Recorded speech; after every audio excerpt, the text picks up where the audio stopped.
turning now to Mr. Nader. You have the floor for 5 minutes, please. Thank you, Mr. Chair, and again, thank you to our witnesses for joining us here this morning. At a recent public accounts meeting, Danny Richard, president of the Canadian Financial Officers, testified that between the three departments in question here, there are over 1,000 members in those departments, including 5 members who flagged issues with management. But we understand that very few, perhaps a dozen of these financial officers were actually involved in this procurement process.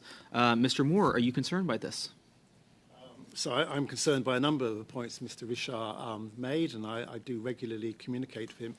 And I want to identify what more we can do to actually improve the financial manager organisation within the within CBSA.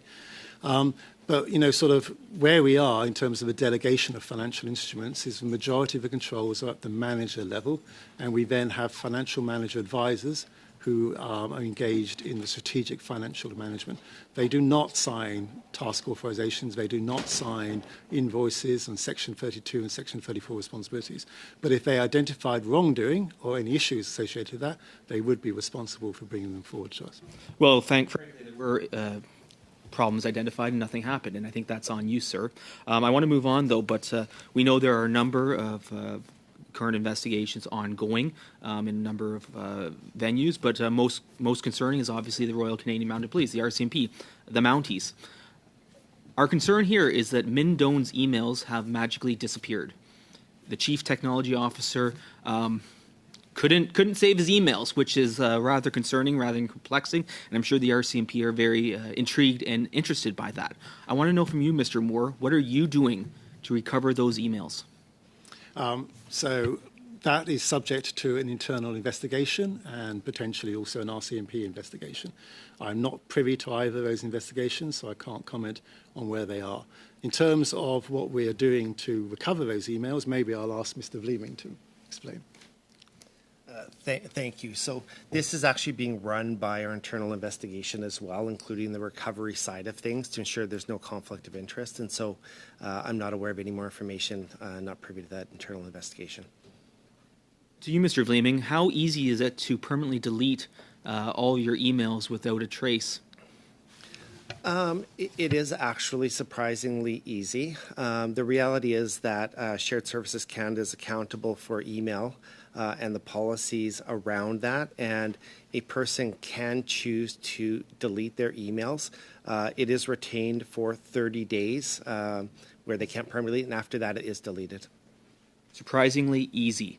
I am quite frankly shocked by the fact that the Government of Canada, with all the resources of the state behind it, cannot preserve the emails of someone in a position like Min Doan when there is a criminal investigation ongoing and these documents simply disappeared. I think that's incredibly concerning. I want to move on. Mr. Hayes, to you, in your opening comment, you echoed many of the concerns that were previously raised by yourself and by the Auditor General about lack of records, not having paper trails, just things not existing. We received a letter recently from the Department of Public Services and Procurement Canada, the supposed experts on procurement. And the Assistant Deputy Minister wrote this: on February 2nd, 2017, PSPC awarded a contract to GC Strategies for $24,977 through a supply arrangement for professional services to provide business and technical learning to PSPC employees using a new client relationship management system.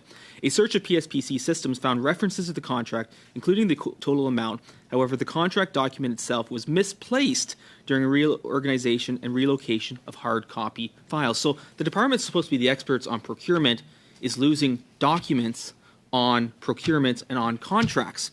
What's more, Treasury Board Secretariat, a central agency, wrote to us and said, on behalf of the Treasury Board Secretariat, we have a no response to expanded motion is provided, no response to GC Strategies, yet in Public Accounts of Canada, it lists GC Strategies as having received an account or a contract for the Treasury Board Secretariat. So here we have two key agencies, neither of which can account for their own contracts with GC Strategies. Is that a concern from the Auditor General's office?